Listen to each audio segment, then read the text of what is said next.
ঘরে কে আছে? একমাত্র গিরিধারী গোপাল মাধব।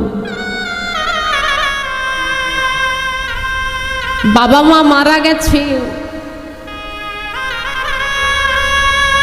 কারো কাছে খাবার চাইতে গেলে বলে ওরে হতভাগিনী, নিজে এমন খিদের জ্বালা নিজের বাবা মাকে খেয়েছিস, এখন আমার ঘরে কাকে খেতে এসেছিস, দূর হয়ে যা।